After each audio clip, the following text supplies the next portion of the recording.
जय जगन्नाथ। प्रिय शिक्षार्थी विद्यार्थी छात्र छात्रीगण, पूर्व अध्याय कवि परिचय देखी सारला दास, साहाड़ा वृक्षर कवि सारला दास। तेरे कवि परिचय मुझे निश्चय भाव तुमको कही तार सारमर्म बुझे देती। आशा करे समस्ते जानी। आस कविता भितर को जीवा, कौन रही कविता देखा।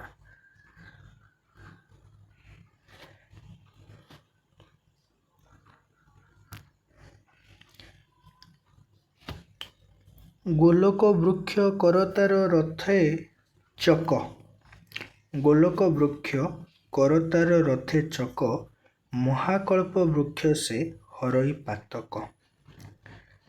ना गोलोक वृक्ष, ये वृक्ष गोलोक बोली क्या कहते ना, ये जो गोलोक वृक्ष कथा कहते के वृक्ष कथा कहते, साहाड़ा वृक्ष कथा ही से कहते। एवं रथ चक भाया गोल बोली से कहते। आ कौन कहते ना, महाकल्प वृक्ष से हरई पातक।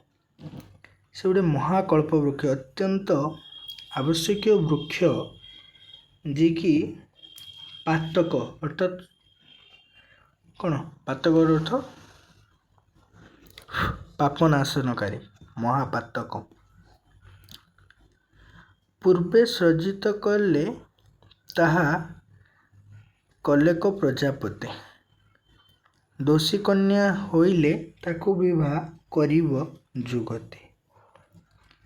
गांधारसन बोइला से वृक्ष अच्छी मोहर नबर मझिरे, मु ताहाकू मुनिह पूजा करई नीति दिने। कौन ये जो दोषी कन्या कथा कहला, ये दोषी कन्या किए? दोषी कन्या होइले ताकू विवाह करिब जुगति। जदि कि दोषी कन्या जमी आम गांधारी देखी जे क्या विवाह करले सी स्वामी मृत्यु होता, से भाया गोटे कथा से कहुई जे दोषी कन्या जहाँकर दोष थी से साहाड़ा वृक्ष सहित प्रथम विवाह हेले तार दोष बा तार जो जहाँ थी से क्षय हेब। तेणु तापर कहला, गांधारसन बोइले से वृक्ष अच्छी मोहर नबर मझी स्थाने, मुताकू मुनिह पूजा करई नीति दिने। गांधारसन कहते से वृक्ष माने साहाड़ा वृक्ष मो नबर मझी माने मो नौर मझिरे, राजनगर मझिरे अच्छी, आकु से डेली पूजा कर। व्यासे प्रतिवाच तू भाग्यवंत राजा, किस फल करिअछु तू साहाड़ा वृक्ष करू पूजा। व्यासदेव कहते तुम हो भाग्यवंत राजा, तुम कि प्रकार फल अर्जन करिच जे साहाड़ा वृक्ष को पूजा कर। अर्थात साहाड़ा वृक्ष केते महात्म्य देख, केते अत्यंत उपादेय वृक्ष जहाँ से वर्णना कर। गांधारसन प्रतिवाच से कर तार रथचक, दर्शने हरई से अशेष कोटि पातक। गांधारसन कहते से कर तार रथचक, से वृक्ष कथा कहते जहाँ को दर्शन कले कोटि कोटि पातक हरि जाए, माने अपसरी जाए। मनीष मात्र के भूल आ से भूल को बा से पातक को हरण करिबारे कौन ताकू दर्शन करने देले हरण हो जाए। व्यासे बोइले ना राजा नहोईटी एमंत, तुम्भर शुणु आंभर शुणु, आंभर तहु शुण हो सहस्र संगत।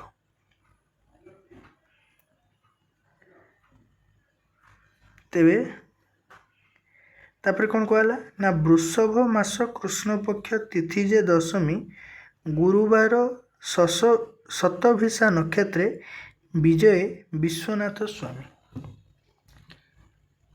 ବୃଷଭ ମାସ କୃଷ୍ଣପକ୍ଷ ତିଥି ଯେ ଦଶମୀ, କୃଷ୍ଣପକ୍ଷ ଦଶମୀ ତିଥି କଥା କୁହାଗଲା। ଗୁରୁବାର ଦିନ ଶତଭିଷା ନକ୍ଷତ୍ରରେ ବିଜୟ ଯାତ୍ରା ଆରମ୍ଭ କଲେ କିଏ? ବିଶ୍ୱନାଥ ସ୍ୱାମୀ। ବିଶ୍ୱନାଥ କହିଲେ କିଏ? ନା ବିଶ୍ୱନାଥ କହିଲେ ଶିବଶଙ୍କରଙ୍କୁ ଏଠି ବୁଝାଉଛି। ତୁମ ପାଇଁ ପ୍ରଶ୍ନ ରହିଲା, ତୁମେ ଖୋଜିବ ଏଇ ଯେଉଁ ବୃଷଭ ମାସ ରହିଛି ଆମର, ଏ ଯେଉଁ ଲେଖା ହେଇଛି ବୃଷଭ ମାସ, ଓଡ଼ିଆ ମାସ ଭିତରେ କେଉଁ ମାସଟି ହେଉଛି ବୃଷଭ ମାସ ଅନ୍ତର୍ଗତ? ମାନେ କେଉଁ ମାସକୁ ଆମେ ବୃଷଭ ମାସ ବୋଲି ମଧ୍ୟ କହୁଛେ? ଏଇଟା ତୁମେ ଦେଖିବ ନେକ୍ସଟ କ୍ଲାସ୍ ଭିଡ଼ିଓରେ ମୁଁ ତୁମକୁ ଜଣେଇବି।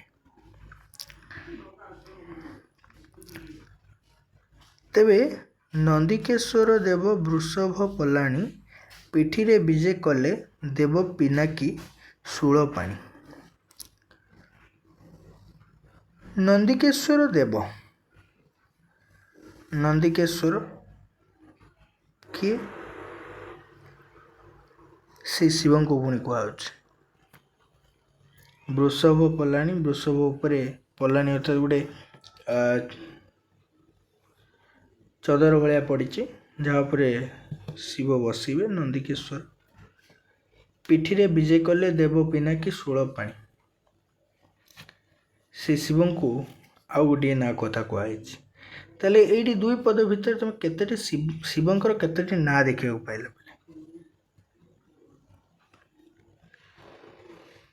ବିଶ୍ୱନାଥ ସ୍ୱାମୀ, ନନ୍ଦିକେଶ୍ୱର, ଶୂଳପାଣି। ତେବେ ତାଙ୍କ ପିଠିରେ ବିଜେ କଲେ କିଏ? ନା ଶୂଳପାଣି। ତ ପିଲେ ମନେ ରଖିବ, ପିଠିରେ କିଏ ବିଜେ କଲେ? ଶୂଳପାଣି। ଶୂଳପାଣି ହିଁ ତୁମକୁ ଲେଖିବାକୁ ପଡ଼ିବ। ହୃଦୟରେ ଆଭରଣ ଉଡ଼ଙ୍ଗ ଶପଥ ଫେରୁ, ଅନ୍ତରିକ୍ଷେ ବଜାଇ ନବଲକ୍ଷେ ଡମ୍ବରୁ, କୌତୁକେ ବିହଡ଼ନ୍ତି ସ୍ୱାମୀ ଦେବରାଜେ, ବୋଇଲେ ଆହରଣ ଦେବ ମଧ୍ୟପୁରେ ଦିଗ ବିଜେ, ଅନେକ ତୀର୍ଥ ପଶି ଆସନ୍ତି ସୁଢଳେ, ଚଳନ୍ତି ମହାଦେବ ମହେଶ୍ୱର ବୈତରଣୀ ନଦୀ କୂଳେ। ବୁଲିବାକୁ ଆରମ୍ଭ କଲେ। ଯେହେତୁ ଆମେ ପଢ଼ିଲେ ଯେ ଗୁରୁବାର ଦିନ ଶତଭିଷା ନକ୍ଷତ୍ର ବିଜୟ ପାଇଁ ଆରମ୍ଭ କଲେ ବିଶ୍ୱନାଥ ସ୍ୱାମୀ ଦଶମୀ ତିଥିରେ, ସେ ଚାରିଆଡ଼େ ବୁଲିବାକୁ ଲାଗିଲେ। କାହାଙ୍କ ପିଠିରେ ବସିଛନ୍ତି? ନା ବୃଷଭଙ୍କ ପିଠିରେ ପଲାଣି ପଡ଼ିଛି, ତା ଉପରେ ବସିକି ଯାଉଛନ୍ତି। 90 ଲକ୍ଷ ଡମ୍ବରୁ, ମାନେ ତାଙ୍କର ଯେଉଁ ଡମ୍ବରୁ ଯାଉ ସେ ବଜାଉଛନ୍ତି ଏବଂ ଭ୍ରମଣରେ ଯାଇଛନ୍ତି। ଇତିମଧ୍ୟରେ ସେ ବୈତରଣୀ ନଦୀ କୂଳରେ ପହଞ୍ଚିଛନ୍ତି। ସାହାଡ଼ା ବୃକ୍ଷ ଗୋଟିଏ ଅଛି ବାମ କତି ଲାଗି। ଗୋଟେ ସାହାଡ଼ା ବୃକ୍ଷ ବାଁ ପଟରେ ଅଛି ବୋଲି ସେ କବି କହୁଛନ୍ତି। ପତ୍ର ଗୋଟିଏ ବୋଇଲେ ମଥାରେ ଘେନିଲାକ ବେଗି। କିଏ? ପତ୍ର ଗୋଟିଏ ଏକ ବୋଇଲ ମଥାରେ ଘେନିଲାକ ବେଗି। କିଏ ଆଣିଲା? ବାଁ ପାଖରେ ଥିବା ସାହାଡ଼ା ବୃକ୍ଷର ପତ୍ରକୁ କିଏ ଆଣିଲା? ବୋଇଲ ଅର୍ଥାତ୍ ସେଇ ଆମର ବୃଷଭ ଆଣିକି ମଥାରେ ଲଗାଇଲା। ଈଶ୍ୱର ପୁଚ୍ଛା କଲେ ଶୁଣ ହୋ ମହାବୃଷଭ, ଏ ପତ୍ର ଗୋଟି ମଥାରେ ଘେନିଲୁ କି ସୁଲଭ ହୋଇବ? ବୃଷଭ ଈଶ୍ୱର ଶିବ ତାଙ୍କୁ ପ୍ରଶ୍ନ କରୁଛନ୍ତି, ତମେ କ'ଣ ପାଇଁ ଏଇ ପତ୍ରଟା ଆଣି ମୁଣ୍ଡରେ ଲଗାଇଲ? ତୁମର କ'ଣ ଲାଭ ହେବ?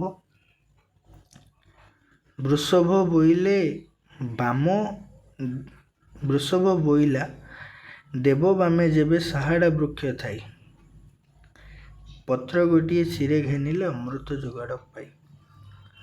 କବିତାର ସାରାଂଶରେ ଆମେ ପଢ଼ିଛେ ବା ଜାଣିଛେ, ଦେଖିଛେ କେମିତି ବୃଷଭ ତାର ପାଇଛି ଅମୃତ ଯୋଗାଡ଼।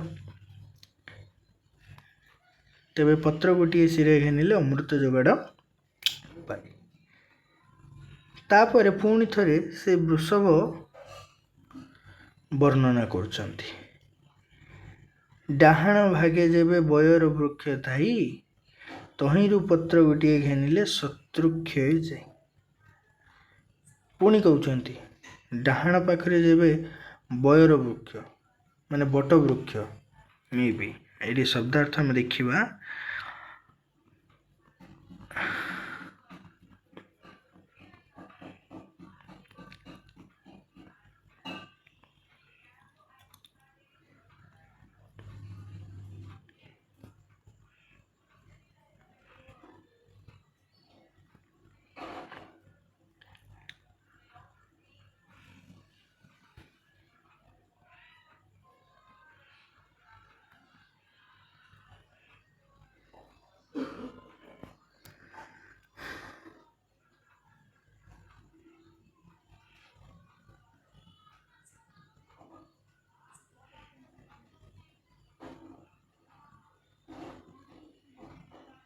ବୋଲେ ବଇଲ ବଳଦ ଶିବଙ୍କ ବାହନ କଥା ଆମେ କହୁଥିଲେ ନାଇଁ କି।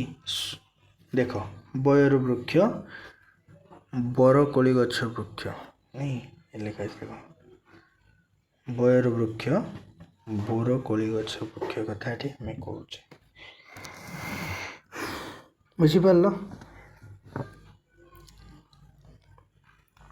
ନାଇଁ କି।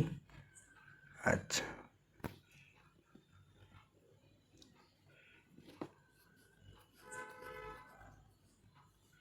ଦୋଷୀ କନ୍ୟା କହୁଥିଲି। ଦୋଷୀ କନ୍ୟା କୌଣସି ଦୋଷରେ ଦୋଷଯୁକ୍ତ କନ୍ୟା। ବୁଝିପାରିଲ।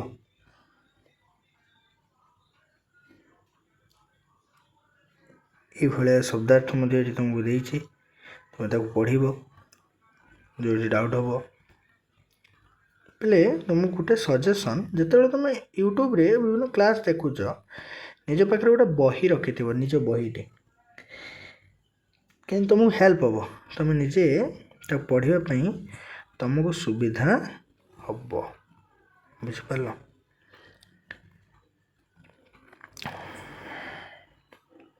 ବୁଝିପାରିଲ। ବୟର ବୃକ୍ଷ ଥାଏ, ତହିଁରୁ ପତ୍ର ଗୋଟି ଘେନିଲେ ଶତ୍ରୁ କ୍ଷୟ ଯାଏ। ଆଚ୍ଛା, ତାହେଲେ କ'ଣ କହିଲା ନା, ଯେବେ ଡାହାଣ ଭାଗରେ ଆମର ବରଗଛ ଦେଖିବ, ସେ ପତ୍ରକୁ ଆଣି ମୁଣ୍ଡରେ ଲଗେଇଲେ ତୁମ ଶତ୍ରୁ କ୍ଷୟ ହେବ। ଆଉ କେଉଁ ଗଛ କଥା କହିଛନ୍ତି ନା, ଯେବେ ବାଁ ପାଖରେ ଶାହାଡ଼ା ବୃକ୍ଷ ଦେଖିବ, ତାକୁ ଆଣି ମୁଣ୍ଡରେ ଲଗେଇଲେ ଅମୃତ ଯୋଗାଡ଼ ପାଇବ। ଏ ଦୁଇଟି ଷ୍ଟେଟମେଣ୍ଟ ବା ଏଇ ଦୁଇଟି କଥା କିଏ କହିଛନ୍ତି, କାହାକୁ କହିଛନ୍ତି? ବୃଷଭ କହିଛନ୍ତି। କାହାକୁ ନା ଶିବଙ୍କୁ। ପୁଣି କହୁଛନ୍ତି ଆଗରେ ଶ୍ୱେତଦୂବ ଦେଖିଲେ ମଥାରେ ଘେନିମ ତୋଳି, ଅନେକ ଦୋଷ କ୍ଷୟ ଯାଏ ଶୁଣିମା କପାଳି। ଶୁଣିମା କପାଳି ଅର୍ଥାତ୍ ଶିବଙ୍କୁ ହିଁ ସେ କହୁଛନ୍ତି ଯେ ଆଗରେ ଯେବେ ଶ୍ୱେତଦୂବ ଦେଖିବ, ଆଗରେ ସାମ୍ନାରେ, ତାକୁ ଆଣି ମଥାରେ ଘେନିଲେ ପୁଣି କ'ଣ ହେବ ନା ଅନେକ ଦୋଷ କ୍ଷୟ ହରଣ ହେବ। ଶୁଣିମା କପାଳି ମୁଁ ଶୁଣାଯାଏ ବୋଲି ସେ କହୁଛନ୍ତି। ସେଇ ବୃଷଭ ହିଁ କହୁଛି କାହାକୁ? ଶିବଙ୍କୁ। ପୁଣି କହୁଛନ୍ତି ତୁଳସୀ ବୃକ୍ଷ ଯେବେ ଦେଖିବ ପଛକତି ଲେଉଟି, ମଥା ଏଣ ଘେନିମ ଡାହେ ହାଦେ ହାଦେ ଝଡ଼ିଲା ପତ୍ର ଗୋଟି। ଯେବେ ପଛକୁ ଘୂରିକି ଚାହିଁଲେ ତୁଳସୀ ଗଛ ଦେଖିବ, ଝଡ଼ି ପଡ଼ିଥିବା ଗୋଟେ ପତ୍ର ମଥାରେ ଘେନିବ। କ'ଣ ପାଇଁ? ତାପର ପତ୍ରରେ ସେ ଲେଖୁଛନ୍ତି ଜ୍ଞାନେ ଅଜ୍ଞାନେଣ ଯେତେକ ପାପ ଅଛି, ତତ୍କ୍ଷଣାତ୍ ସକଳ ପାତକ ଯାଇ ଲେଛି। ଅର୍ଥାତ୍ ସେଠି କ୍ଷୟ ହେଇଯିବ ସବୁ ପାପ। ତୁମେ ଜାଣତରେ ଅଜାଣତରେ ଯେତିକି ପାପ କରିଥିବ ସବୁ କ୍ଷୟ ହେଇଯିବ। ସୁପଙ୍କୁ ଅନ୍ନ ପ୍ରାପତ ଶାହାଡ଼ା ପତ୍ର ଘେନିଲେ, ଏସନେକ ଚରିତ ବୃଷଭ ବୋଇଲେ। ଭୋଜନ ପାପତ ହୋଇ ହୋଇ ସାହାଡ଼ା ପତ୍ର ଘେନିଲେ ଆଜି ପରୀକ୍ଷା ଜାଣିବା ସଦାନନ୍ଦେ ବୋଇଲେ। ସଦାନନ୍ଦେ କହିଲେ ମିଶି ଶିବ କହିଲେ ଆଜି ପରୀକ୍ଷା କରିବା, ଯେହେତୁ ତୁମେ ସାହାଡ଼ା ବୃକ୍ଷ ମଥାରେ ଘେନିଛ, ଆଜି ତୁମର ପରୀକ୍ଷା କରିବା ତୁମେ ପାଉଛ କି ନାହିଁ କ'ଣ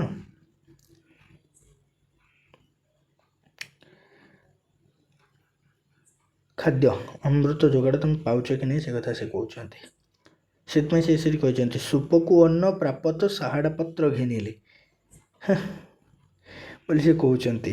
ଏସନେକ ଚରିତ୍ର ବୃଷଭ ବୋଇଲେ, ବୃଷଭ କହିଛି, ତେଣୁ ସେ ଆଜି କହୁଛନ୍ତି ଭୋଜନ ପାପତ ହୋଇ ସାହାଡ଼ା ପତ୍ର ଘେନିଲେ, ଯଦି ଭୋଜନ ପ୍ରାପ୍ତ ହେବ ସାହାଡ଼ା ପତ୍ର ଘେନିଲେ ତାହେଲେ ଆଜି ପରୀକ୍ଷା କରିବା। ତେଣୁ ସେ ପରୀକ୍ଷା କରିବା ପାଇଁ କ'ଣ କରୁଛନ୍ତି ନା ଚତୁର୍ଦଶ ଭୁବନ ବୁଲିଲେ ମହାଦେବ, ପାଣି ଘାସ ଆହାର କତିକି ସେ ନ ନିଅନ୍ତି ବୃଷଭ। ଚତୁର୍ଦଶ ଭୁବନ ସେ ବୁଲି ଆଇଲେ, ପାଣି କି ଖାଦ୍ୟ ପାଖକୁ ବୃଷଭକୁ ନେଲେ ନାହିଁ। ମନ ସରି ବୃଷଭକୁ ସେ ବୁଲାନ୍ତି ଉପବାସେ, ଗିରି ଅରଣ୍ୟ ବୁଲନ୍ତି କ୍ଷେପନ୍ତି ଆକାଶେ। ବୃଷଭକୁ ମନ ଭରି ମାନେ ଉପବାସ କରିକି ବୁଲେଇଲେ ଗିରି ଅରଣ୍ୟ ଚାରିଆଡ଼େ ବୁଲେଇଲେ, ଖାଦ୍ୟ ଦେଲେ ନାହିଁ। ବାହୁଡ଼ନ୍ତି କପିଳାସେ, ବିଜେ କଲେ ଆଦିତ୍ୟର ଅସ୍ତେ। ଆଦିତ୍ୟ କହିଲେ ସୂର୍ଯ୍ୟଙ୍କର ଅସ୍ତ, ଯେତେବେଳେ ଅସ୍ତ ଆସିଲେ ସେତେବେଳେ ସେ ବିଜେ କଲେ କପିଳାସ ତାଙ୍କ ଘରକୁ ନା। କପିଳାସ ନିକଟେ ବିଜୟ ପଞ୍ଚୁ ବକ୍ତ୍ର ତ୍ରିନେତ୍ର, ଅମୃତ ଯୋଗାଡ଼ ଯେ ରନ୍ଧନ କରନ୍ତି ଉମା, ସ୍ୱାମୀ କି ବାଟ ଚାହିଁଣ ବିମୁଖ ଦେବୀ ବାମା। ଉମା କହିଲେ ଏଠି ପାର୍ବତୀଙ୍କୁ ବୁଝାଉଛି, ଶିବଙ୍କ ପତ୍ନୀ ପାର୍ବତୀ ଉମା ଯେ ସବୁ ଅମୃତ ଯୋଗାଡ଼ ରନ୍ଧନ କରି ରଖିଛନ୍ତି ପତିଦେବ ଆସିଲେ ତାଙ୍କ ପରଶି ଦେବା ପାଇଁ। ତେଣୁ ସିଏ ଯେହେତୁ ପତିଦେବଙ୍କର ଲେଟ୍ ହେଇଛି, କାହିଁକି ଲେଟ୍ ହେଇଛି ନା ଶିବ ବୃଷଭଙ୍କୁ ପରୀକ୍ଷା କରିବା ପାଇଁ ସିଏ ଯାଇଛନ୍ତି ନେଇକି ତାଙ୍କୁ ଚତୁର୍ଦଶ ଭୁବନ ବୁଲିଛନ୍ତି। ଅମୃତ ଯୋଗାଡ଼ ଯେ ରନ୍ଧନ କରନ୍ତି ଉମା, ସ୍ୱାମୀ କି ବାଟ ଚାହିଁଣ ବିମୁଖ ଦେବୀ ବାମା। ସ୍ୱାମୀଙ୍କ ବାଟକୁ ଚାହିଁକି ବାମା ଦେବୀ ବାମା ହେଇ ମାନେ ବିମୁଖତା ପ୍ରକାଶ କରିଛନ୍ତି, ଯେମିତି ଆମେ ରାଗିଯାଉନି ସେମିତି। ପୁଣି କ'ଣ କହୁଛନ୍ତି ନା ତେର ଘଡ଼ି ଯହୁଁ ଗଡ଼ିଗଲା କର ତାର, ଆପଣେ ଠାକୁରାଣୀ ବିଜେ କଲେ ମଣ ହୀର। ସୁବର୍ଣ୍ଣ ପଇଲମେ ସକଳ ଯୋଗାଡ଼ନ୍ତି ଭରି, ପିଠା ଖିରିସା ଗୋଟିକା ଛେନା ତାଗଡ଼ା ଆଦି କରି। ତେର ଘଡ଼ି ଗୋଟେ ସମୟ ସୂଚନା ଦିଆହେଉଛି, ସମୟ ବିତିଗଲା, ଠାକୁରାଣୀ ବିଜେ କଲେ ମୋହନରେ ହେଲା। ତେଣୁ ସିଏ ତାଙ୍କର ଖାଇବା ଆରମ୍ଭ କରିଦେଲେ, ଯେହେତୁ ସିଏ ଏତେ ସମୟ ହେଲାଣି ନା ବ୍ୟସ୍ତ ହେଲେଣି, ତେଣୁ ଖାଦ୍ୟ ସେ ଗ୍ରହଣ କଲେ। ପିଠା ଖିରିସା ଗୋଟିକା ଛେନା ତାଗଡ଼ା, ବିଭିନ୍ନ ପ୍ରକାର ସ୍ୱାଦିଷ୍ଟ ବ୍ୟଞ୍ଜନ କଥା ସେ କହୁଛନ୍ତି, ସ୍ୱାଦିଷ୍ଟ ବ୍ୟଞ୍ଜନ କରିଛନ୍ତି, ତାକୁ ସେ କ'ଣ କରୁଛନ୍ତି ନା ଖାଇବାକୁ ଆରମ୍ଭ କରୁଛନ୍ତି। ସୁବର୍ଣ୍ଣ କୋପରାରେ ସମସ୍ତ ପୁରାଇ, ଦେବେ ପିତ୍ରେ ଅନ୍ନ ପାଣି ଦେଇ ତୁଣ୍ଡେ ପାଞ୍ଚ ଗୁଣ୍ଡି লাই। ସୁବର୍ଣ୍ଣ ଥାଳିରେ ସମସ୍ତଙ୍କୁ ରଖିକି ସେ ଖାଇବା ଆରମ୍ଭ କରୁଛନ୍ତି। ପତ୍ରରେ ଅନ୍ନ ପାଣି ଦେଇକି, ଅନ୍ନ ପାଣି ଚଢ଼େଇକି 5 ଗୁଣ୍ଡା ଖାଇଛନ୍ତି କି ନାହିଁ କଥା କୁହାଯାଉଛି। 5 ଗୁଣ୍ଡି লাই, ପାଣି ଆଧାର କରି 3 ଗୁଣ୍ଡି ଭୁଜେ। ଏସନେକ ସମୟେ ଡମ୍ବରୁ ଡିବି ଡିବି ବାଜେ। ଏହି ସମୟରେ ଶିବ ଆସିକି ପହଞ୍ଚିଛନ୍ତି। ଶିବ ଆସିକି କେଉଁଠି ପହଞ୍ଚିଛନ୍ତି ନା ଶିବ ଆସିକି ତାଙ୍କ ବାସରେ ପହଞ୍ଚି ଯାଇଛନ୍ତି। କେଉଁଠି? କପିଳାସରେ।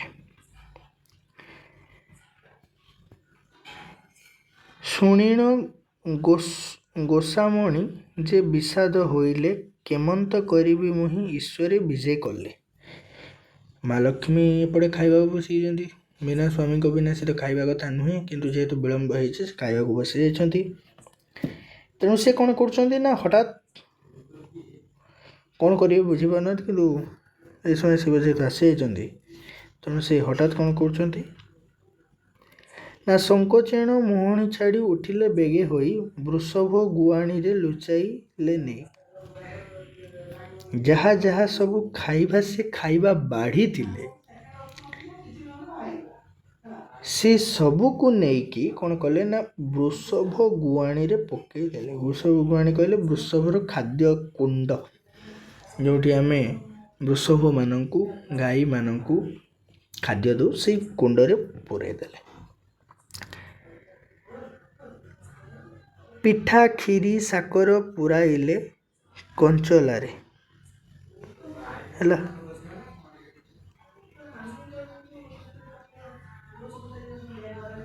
ଆଲୋବନ ସାରି ଦେବୀ ହୋଇଲେ ବାହାରେ।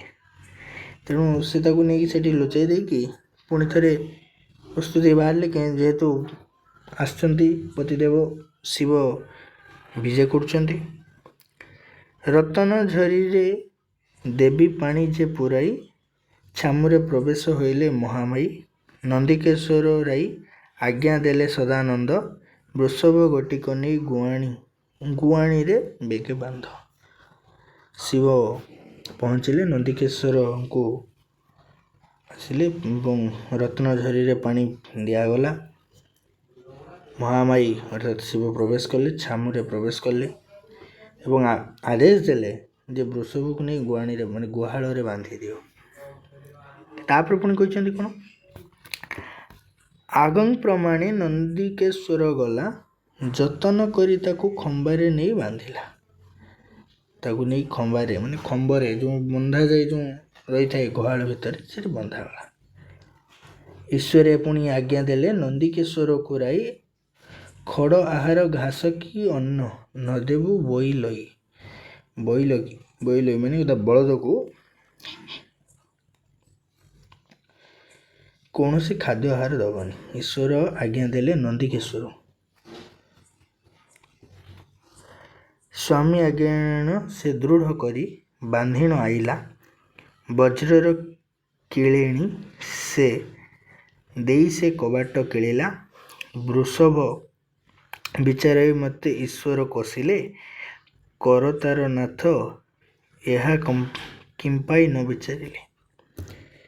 ତେଣୁ ଯେହେତୁ ଶିବ ଆଦେଶ ଦେଇଛନ୍ତି, ତେଣୁ ତାକୁ ନନ୍ଦିକେଶ୍ୱର ତାକୁ ପୁରା ଭଲ ଭାବରେ ବାନ୍ଧିଛନ୍ତି ଏବଂ ବଜ୍ର କବାଟରେ ବଜ୍ର କିଳି ଦେଇଛନ୍ତି, ଯେମିତି କବାଟ ବି ତାକୁ ଖୋଲିବନି ହେଲା। ମୋହର ଏତକ କଥା ଯେ ନିଷ୍ଫଳ ହୁଅନ୍ତେ, ଅବର କରତାରକୁ କେ ଭଗତ ହୋଇବ ଜଗତେ। ନିଶତେଣ ବାସ ଖଡ଼ ନାଡ଼େ ଜିଅନ୍ତେ ସେ ତୁଣ୍ଡେ, ଦେଖିଲା ଅମୃତ ଯୋଗାଡ଼ ପରିଅଛିଣ ଭାଣ୍ଡେ। ପୁଣି ଭାଣ୍ଡେ କଥା କହିଲେ କ'ଣ ନା ସେଇ ପାତ୍ର, ଯେଉଁ ପାତ୍ରରେ ବୃଷଭର ଖାଦ୍ୟ ରହୁଛି। ଯେହେତୁ ସେ ଭାବିଥିଲା, ଏଠି ଦେଖ ସ୍ୱାମୀ ଆଜ୍ଞା ଦୃଢ଼ କରି ବାନ୍ଧିଣ ଅଇଲା, ବଜ୍ରକିଳା କବାଟ ବନ୍ଦ କରାଗଲା। ବୃଷଭ ବିଚାରିଲା ମୋତେ ଈଶ୍ୱର ଏମିତି କ'ଣ ପାଇଁ ଦଣ୍ଡ ଦେଲେ। କିନ୍ତୁ ସତକୁ ସତ କ'ଣ ହେଲା ନା ଯେତେବେଳେ ସେ ଅମୃତ ଯୋଗାଡ଼ ଦେଖିଲା, ତାର ଖାଦ୍ୟ କୁଣ୍ଡରେ ଭର୍ତ୍ତି ହେଇକି ଅଛି, ସନ୍ତୋଷେଣ ଭୋଜନ ଯେ କଲାକ ବୃଷଭ, ଆତ୍ମତୃପ୍ତିର ସହିତ ସନ୍ତୋଷ ଭାବରେ ସେ ସବୁକୁ ଗ୍ରହଣ କଲା ବା ଖାଇଲା। ସୁମରଇ ଏକଲଏ କରି ହାଦେ କରତାର ଦେବ, ଭୁଞ୍ଜିଣ ବୋଇଲ ଯେ ହୋଇଲା ଆନନ୍ଦ। ବୃଷଭ ଆନନ୍ଦିତ ହେଲା, ସବୁକୁ ଖାଇଦେଲା, ଭୁଞ୍ଜିଣ ଆନନ୍ଦ ପାଇଲା। ହେ ବୁଧ ଜନେ କରତାର ନାଥକୁ ନିତ୍ୟ ବନ୍ଦ, ଈଶ୍ୱର କଷଣରୁ ହୋଇଲିଟି ପାର, କିସ କରି ପାରଟି ଆବର ନାଶ କର। ପୁଣି ସେ ଈଶ୍ୱରଙ୍କୁ ଡାକୁଛନ୍ତି, ଯାହା ହଉ ଈଶ୍ୱର ମୋତେ ବଞ୍ଚେଇ ଦେଲେ। ଏହି ହସ୍ତରେ ଫଳ ଲଭନ୍ତି ବିରଞ୍ଚି ନାରାୟଣ ପ୍ରସାଦେ, ଶୂଦ୍ରମୁନି ସାରଳା ଦାସ କରତାର ପଦ୍ମପାଦେ ବନ୍ଦେ। ବ୍ୟାସେ ଶୁଣିଲେ ଶୁଣ ଗାନ୍ଧାରସନ ନୃପତି, ଏ ପତ୍ର ଶିରେ ଘେନିଲେ ଏସନକ ଫଳଶ୍ରୁତି। ଭୁଞ୍ଜିଣ ବୃଷଭ ତ୍ରିପତି ହଇଲା, ଶୋଷକୁ ପଣା, ଭୋକକୁ ଅମୃତ ଯୋଗାଡ଼ ପାଇଲା। ଯେହେତୁ ବ୍ୟାସଦେବ ଗାନ୍ଧାରସନ ନୃପତିଙ୍କ ଆଗରେ ଏସବୁ ବର୍ଣ୍ଣନା କରୁଥିଲେ, ଶେଷରେ କେମିତି ବୃଷଭଟି ତାର ଭୋଗ ସବୁ ପାଇଲେ ସେ କଥା ସେ ବର୍ଣ୍ଣନା କରୁଥିଲେ। ଶୋଇଅଛି ବୃଷଭ ହଇଣ ମହାତ୍ରିପୁତି, ମାନେ ଆନନ୍ଦିତ ହୋଇ ଶୋଇଛି। ଶୁଭେଣ ପ୍ରସର ଯେ ହଇଲାକ ରାତି ହେଇଗଲା, ରାତି ଅଧିକ ହେଲା। କବାଟ ଫେଡ଼ି କରି ଦେବ ଯେ ସୁଢଳ, ଭିତରକୁ ପଶିଲେ ଦେବ ବୃଷଭ ବିକଳେ। ବୃଷଭକୁ ଦେଖିବା ପାଇଁ ପଶିଲେ। ଈଶ୍ୱରେ ହସିଲେ, ଯେ ମହାବୃଷଭକୁ ଚାହିଁ, କିସ ଫଳ ପାଇଲୁ ହୋ ସାହାଡ଼ା ବୃକ୍ଷ ଦାହି। ସାହାଡ଼ା ବୃକ୍ଷର ପତ୍ରକୁ ମୁଣ୍ଡରେ ଘେନିଥିଲୁ, କ'ଣ ସୁଫଳ ପାଇଲୁ? ବୋଇଲା ଦେବ ସହସ୍ର ନୁହଁଇ ଯେ ମିଥ୍ୟା, ସୁକ୍ଷେଣ ପାରି ହୁଅନ୍ତି ଯେ କରତାର ଭଗତା। ଈଶ୍ୱର ବୋଇଲେ ପାଇଲୁ ତୁ ଯେହ୍ନେ, ସଂସାର ଜନକୁ ପାତକ ହେଉ ତେନେ। ବୃଷଭ ବୋଇଲା, ଦେବ ପ୍ରତ୍ୟକ୍ଷେ ପାଇଲି, ତୁମ୍ଭର ମୁହଁଣି ନ କରୁଣୁ ମୁଁ ଆଗେ ଯେ ଖାଇଲି। ତୁମ୍ଭେ ଖାଇବା ଖାଦ୍ୟ ମୁଁ ଖାଇଦେଲି ଆଗୁଆ, ତମେ ଯାହା ନା ଖାଇଛ ମୁଁ ତାହା ଖାଇଲି। ଯେ ଯାହାକୁ ସ୍ୱାମୀ ହୋଇଥାନ୍ତା ଭଗତା, ଅବଶ୍ୟ ସେ ତାହାନ୍ତ କରନ୍ତି ନା ଚିନ୍ତା। ତାଙ୍କ ଖାଦ୍ୟ କଥା ପୁଣି କ'ଣ କହୁଛନ୍ତି ନା, ସେବକ ଚିନ୍ତା ଯେବେ ସ୍ୱାମୀକି ନ ଲାଗିବ, କେବଳ ମୋତେ ସେ ସଂସାରରୁ ତରିବ। ଯେତେକ ଯୋଗାଡ଼ ତୁମ୍ଭର ମଢ଼ ଫୁଲି, ତୁମ୍ଭର ମୋହଣି ନ କରୁ ମୁଁ ଆଗତା ପାଇଲି। ସ୍ୱାମୀ ଲୟ କରି ଦେଖିଲି ମୋହର ଗୁଆଣି, ଗନ୍ଧ ଅମୋଦକ କର୍ପୂର ରସ ଜାଣି। ସ୍ୱରୂପ ଦେଖି ଈଶ୍ୱର ବିଷାଦ ହଇଲେ, ପାର୍ବତୀ ସଲ୍ଲଜ ହୋଇ ପଚାରିଲେ। ବୃଷଭକୁ ନେଇଟି କହୁ ଦିଲା ମୋ ଯୋଗାଡ଼, ତୁମ୍ଭେ ଜାଣ ନିକି ଦେବ ଏଥର ତଥ୍ୟ ଯେ ବେଦ। ପାର୍ବତୀ ହସିଲେ ଈଶ୍ୱର ବଚନେ, ତୁମ୍ଭର ଆସିବା ବିଳମ୍ବ ଦେଖି ତ୍ରିଲୋଚନେ। ସମସ୍ତ ବାଢ଼ିଣ ଦେବୀ ବସିଲି ମୁଁ ଘୁଞ୍ଚି, ଏସନେକ ସମୟ ଡମ୍ବରୁ ଶବଦ ବାଜି। କ୍ଷୁଧାୟଣ ତୁମ୍ଭେ ମୋତେ କୋପ କରିବ ବୋଲି, ସବୁ ନେଇ ବୃଷଭ ଗୁଆଣିରେ ଭରିଲି। ସଦାନନ୍ଦେ ହସିଲେ ଗିରିଜାର ବଚନେ, ଏହେ କର୍ଣ୍ଣ କରି ଯେ ପ୍ରାପତି କରନ୍ତି ଦେବତା ମାନେ। ଅର୍ଥାତ୍ ଆନନ୍ଦରେ ସେ ତାର ଖାଦ୍ୟ ପାଇଲା କେମିତି ନା, ଶିବଙ୍କୁ କେମିତି ଖାଦ୍ୟ ପାଇଲା ସେ କଥା ଶିବଙ୍କ ସାମ୍ନାରେ ପାର୍ବତୀ ପ୍ରକାଶ କଲେ। ଯାହା ଆମେ ପଢ଼ି ଆସିଲେ, ତାକୁ ଶିବ ତାକୁ ପଚାରିଛନ୍ତି ମୁଁ ତ ଖାଇଛ କି ନାହିଁ, କିନ୍ତୁ ବୃଷଭ କହୁଛି ମୁଁ ଅମୃତ ଯୋଗାଡ଼ ପାଇସାରିଛି। ଏ ସମୟରେ ସେ ଜାଣିବାକୁ ଚାହୁଁଛନ୍ତି ଅମୃତ ଯୋଗାଡ଼ କେମିତି ପାଇଲା, ପଚାରିଛନ୍ତି ସଦାନନ୍ଦଙ୍କୁ। ତେଣୁ କେହି ତ ଦେଇନାହାନ୍ତି। ପାର୍ବତୀ ହସି ହସି ତାଙ୍କର ପୁରୁଣା କଥାକୁ ପତିଦେବଙ୍କ ସାମ୍ନାରେ ପରିପ୍ରକାଶ କରିଛନ୍ତି।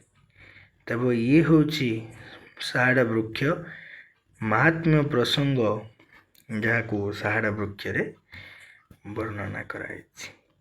ତେବେ ନିଶ୍ଚିତ ଭାବେ ତୁମେ ସାହାଡ଼ା ବୃକ୍ଷର এই ପଦ୍ୟ ସାହାଡ଼ା ବୃକ୍ଷ ସାରଳା ଦାସଙ୍କର କଥାଟି ଜାଣିପାରିଲ ବୋଲି ଆଶା କରେ। ନିଶ୍ଚିତ ଭାବେ ଭାଷାବିନ୍ଦୁ ୟୁଟ୍ୟୁବ୍ ଚ୍ୟାନେଲ୍ ସହିତ ତୁମେମାନେ ଯୋଡ଼ି ହୋଇ ରହିଛ ଏବଂ ଭାଷାବିନ୍ଦୁ ଆପଣମାନଙ୍କୁ ଓଡ଼ିଆ ଭାଷାର ଶିକ୍ଷା ପ୍ରଦାନ କରିବାରେ ଦାୟିତ୍ୱବଦ୍ଧ ହୋଇ ରହିଛି। ଧନ୍ୟବାଦ। ତେବେ ଶିକ୍ଷାର୍ଥୀମାନଙ୍କୁ ବହୁତ ବହୁତ ଧନ୍ୟବାଦ এই ପୂର୍ଣ୍ଣ ଭିଡ଼ିଓଟିକୁ ଏପର୍ଯ୍ୟନ୍ତ ଦେଖିଛନ୍ତି ଏବଂ କିଛି ଶିକ୍ଷା ଗ୍ରହଣ କରିଛନ୍ତି। ଆଶା କରିବି ଭିଡ଼ିଓକୁ ଥରେ ନୁହେଁ ଏକାଧିକ ବାର ଭଲ ଭାବେ ଦେଖ ନିଜର ଡାଉଟ୍ କ୍ଲିୟର କର, ଦ୍ୱନ୍ଦ୍ୱ ଦୂର କର। ଆବଶ୍ୟକ ହେଲେ କମେଣ୍ଟ ବକ୍ସରେ ନିଜର ଯେଉଁଠି ପ୍ରୋବ୍ଲେମ୍ ରହିଲା ତାକୁ ଜଣାଅ। ଚେଷ୍ଟା କରିବା ଆମେ ତାକୁ କ୍ଲିୟର କରିବା ପାଇଁ। ଧନ୍ୟବାଦ। ବନ୍ଦେ ଉତ୍କଳ ଜନନୀ। ଜୟ ଜଗନ୍ନାଥ।